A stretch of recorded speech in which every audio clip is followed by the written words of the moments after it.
كيرسر غالي، تريا غير نظام التسعير بتاعه، فدلوقتي احنا عايزين ندور على بديل. من غير رغي كتير تعالى نتكلم ونشوف هنعمل ايه في الفيديو ده واوريك على طول. لو انت مبرمج او داخل مجال البرمجه وعايز تستخدم الفايب كودينج، بالمناسبه دي حاجه جميله جدا، التولز دي مهمه جدا جدا جدا في الانتاجيه، وهوريكم في الفيديو ده انا عملت بيها ايه. وتقريبا انا بقالي سنه بستخدم كيرسر، و6 شهور بستخدم تريا، وحوالي اسبوعين تقريبا بستخدم كيرو. وكيرو ده البديل اللي احنا هنستخدمه في الفيديو ده. من غير ما اطول عليك، احنا بندور على بديل ب 500 جنيه ل 1000 جنيه في الشهر يخليك تقدر تطلع بيها ابلكيشنز كويسه جدا وتساعدك في الشغل بتاعك. طبعا عايز تدفع اكتر من كده فكيرسر يعني توب، وهو الكينج وهو اللي قاعد على العرش، ما تختارش غيره. وطبعا دي من وجهه نظري انا. يلا بينا نكمل ونخش على محتوى الفيديو. قبل ما نكمل، معاك رامي وحيد، سينيور سوفت وير انجينير، وبقالي 6 مجال في مجال البرمجه، وانا متاكد انك تستفاد مني لو متابعني على اي صفحه من صفحات السوشيال ميديا بتاعت تيك توك او اليوتيوب او اي مكان هتتابعني فيه. صلي على النبي وادي لايك للفيديو ده، ويلا بينا نكمل.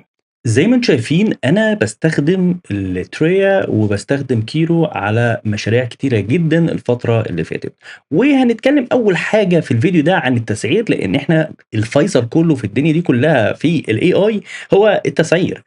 كيرسر اول حاجه وهي افضل حاجه بالمناسبه، $20 يعني اولموست تقريبا 1200 جنيه في الشهر لو انت عايش في مصر. بيديك ليميت معقول يكفي معاك اسبوع شغل يومي، يعني 3 4 5 ساعات مع الاي اي ده من الاخر. طيب انت لو حاولت تيجي على نفسك وتشتغل مش هتقدر تكمل اكتر من اسبوعين بال $20 دي. طيب لو اشتركت بال $60 ممكن تكمل معاك الشهر كامل. بالمناسبه كيرسر اسرع اي اي هتاخد منه نتائج دقيقه جدا ومفيش فيه اي مشاكل، والريستور بوينت بتاعته مهمه جدا جدا جدا تكون واخد بالك منها. يعني انت لو غلطت تقدر ان انت ترجع في الكود او المشاكل اللي انت عملتها. طيب احنا كفايه كلام على كيرسر عشان انا مش عايز اطول عليك. نرجع بقى على تريا. تريا من اسبوعين كده لغايه يوم 24 نوفمبر كان افضل بديل لكيرسر بالنسبه لي. ليه؟ كنت ب $10 فقط تاخد 600 بوينت، لما يخلصوا تاخد 600 بوينت تاني، كانوا بيكفوك الشهر مرتاح على وضع الايجنت او عفوا وضع السولو اللي هو زي الايجنت في كيرسر. تقدر ان انت تستخدمه وتعمل مالتي تاسكينج، يعني تضرب اكتر من تاسك في نفس الوقت وحاجات تانية كتير. طيب ايه البديل دلوقتي؟ بالمناسبه خلينا نتكلم على تريا على السريع. ال $20 دول ما هماش $20، هم انت $10 بيدوك 20 يعني دولار، يعني توكن بيزد دولارز. يعني هي حاجه مش مفهومه من تريا. انا مش عارف هي تريا عملت كده بصراحه ليه. انا يعني بالمناسبه انا عملت سبسكرايب ان سبسكرايب ليها وكانسل ومش هشترك في تريا تاني. انا بس الاكونت اللي شغال بيه دلوقتي عليه اشتراك من الاشتراك القديم لسه ما تعملوش سويتش، فشغال بيه. اول ما يخلص برضه هعمل ان سبسكرايب لان هم كده بصراحه يعني بيستهبلوا. هم عملوا باقات اللي هي $3. صدقني والله ما هتكفيك 3 ساعات.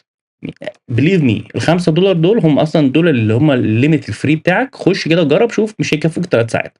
هم 3 4 5 10 برومبات وخلاص شكرا. ال$10 هم بيدعوا ان هم بتكافئ ال 600 بوينت، ولكن انا بقول لك ان مش شغال ومفيش الكلام ده.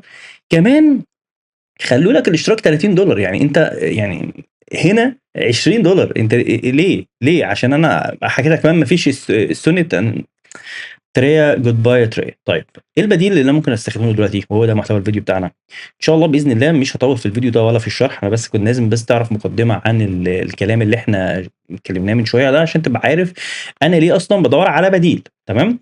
كيرو هو تقريبا تبع امازون وحاجه عظيمه جدا وسريع جدا جدا جدا وتصميمه فخم، يعني فخامه ما شفتش زيها. طيب نيجي للبرايسنج. البرايسنج بتاعه $20 ولكن بيديك 1000 كريدت. هتقول لي ال 1000 كريدت دول هيكفوك قد ايه؟ ده اللي هنتكلم فيه في الفيديو دلوقتي، وهوريكم انا عملت ايه في ال 500 نقطه اللي انا باخدهم تريل من الابلكيشن. زي ما انتم شايفين كده ده كده زي لاند بيج لسوفت وير انا كنت شغال عليه. طبعا يعني ما كملش لسه ما خلصتوش، والحمد لله رب العالمين الكريدت خلص. انا اشتغلت بالظبط مشروعين، واحد بورتفوليو اللي هو بتاعي بقى بابجريد البورتفوليو. الحاجه الثانيه الويب سايت ده او اللاندنج بيج دي. اللاندنج بيج دي بالمناسبه انا بداتها على الانتي جرافيتي، طلع لي التصميم العام، ولكن بدات اعدل بعض الحاجات زي قسم الاسعار ده معمول بكيلو. تمام. انا شايف ان مبدئيا النتيجه مش اوحش حاجه وفي نفس الوقت مش بيرفكت. تريا وكيرسر بيطلعوا نتائج جميله جدا، ولو ما ظبطش معاك من اول مره بيظبط معاك تاني مره تالت مره. لكن كيرو للاسف عنده مشكله كبيره جدا. انا هبدا بالمشاكل، يعني خلينا نخش في المشاكل على طول عشان يعني تبقى انت خدت اللي انت عايزه من الفيديو ده، وبعد كده نتكلم في المميزات.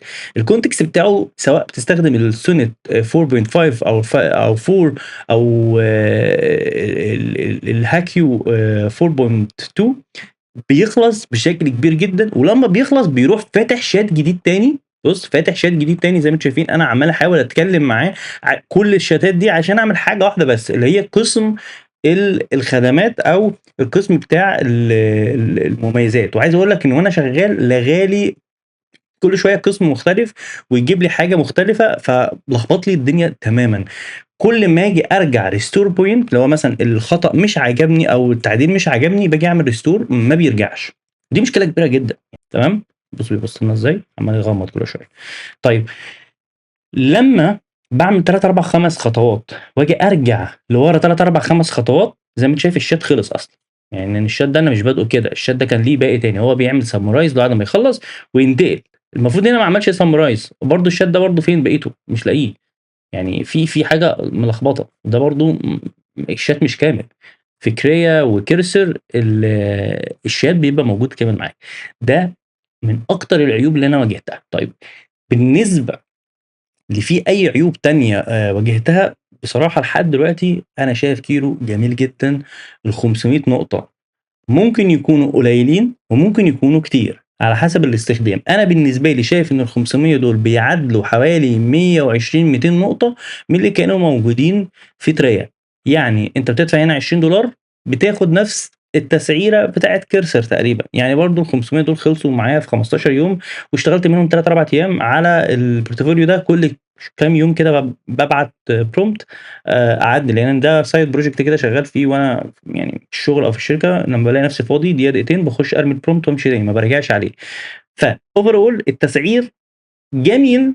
لو أنت هتاخد 1000 نقطة بالنسبة ل$20، يعني 500 ل$10 معقول، شغال وكل حاجة. ولكن الإشكالية إن أنت بعد ما بتخلّص الprompt ده مثلًا تمنه 5 أو 6 نقاط. في تريا كان الprompt الواحد هو نقطة واحدة. المهم أنا مش عايز أطوّل عليكم في الفيديو ده. هل أنت شايف يا رامي أو أي حد بيتكلم معايا ممكن تقول لي رأيك، شايف إن كيرو بديل لتريا أو كيرسر والّا لأ؟ ال$20 دول هيكفوك والّا لأ؟ بُص يا صديقي، أنا بالتجربة اللي أنا اشتغلت فيها، أنا افتكرت إن إحنا دلوقتي اشتغلت 4 مشاريع منهم application بابلشه دلوقتي على الApp Store. ال$20 دول أنا ما دفعتش $20 كاملين طبعًا، خدت الcredit اللي هو ال30 يوم، فأخدت 500. ال500 دول اللي هم يعادلوا $10 كفّوني تقريبًا أسبوعين. فال$20 ممكن يكمّلوا معاك الشهر لو أنت هتشتغل شغل خفيف. ده بالنسبة للتسعيرة. طيب مقارنةً بتريا، تريا أنت لو دفعت 10 في 10 فأنت خدت كده $40 credit تستخدمهم. طيب هتقول لي ال$20 أو ال$40 دول يكفّوك قد إيه؟ خلّيني كده بس أورّيكم عشان الناس اللي هي ما بتقتنعش بالكلام تشوف بالنتيجة. أنا لمّا عملوا الswitch ادّوني $20، وبعد كده كانت الباقة أصلًا خلصت. ادّوني $20 وال$20 دول وصلوا bonus $130 و الextra package وصلت $134. عايز أقول لك إن ال$300 دول خلصوا والله العظيم في 5 أيام. 5 أيام تخلّص الcredit ده كلّه. فلك أن تتخيل إن ال$20 دي مش هتكفّي معاك. بُص كده الprompt ده، أو عفوًا بُص الفيديو ده، بُص الأسعار بتاعة البرومبتات. يعني في حاجات بتوصل ل3 $34 أهو، دولار 3 $75. ده من شوية chats يعني مع التريا. فأنا تريا شايف إن ال$10 أنت هي مغرية. هي تبُص إيه، أنا هادفع $10 هاخد $20. هي حاجة جميلة، ولكن في الاستخدام فعليًا لأ، هي ما بتكفّيش. كمان بطيء، كمان بقى بيهنِّج وبقى في مشاكل. كمان الsolo بينسف وبيسحب من الcredit بشكل أنت مش متخيّله. فأنا شايف إن تريا التسعير ده يعني حرام إن أنت تدفع فيه فلوسك. عايز تجرّب ما فيش أي مشكلة، ولكن صدّقني أنا ما بقيتش خلاص باحب تريا ولا عايز إن أنا أكمّل معاهم. أنا اللي يخلّيني أدفع $20 وتخلص، طب ما أنا أدفع هنا ال$20 وآخد مميزات كيرسر في مميزات كتيره جدا مش موجوده في تريا ومش موجوده في كيرو ومش موجوده في اي حاجه تانية خالص. ده كده بالنسبه للتسعير. كيرو بقى في اي مميزات تغنيك عن البرايسنج بتاع تريا.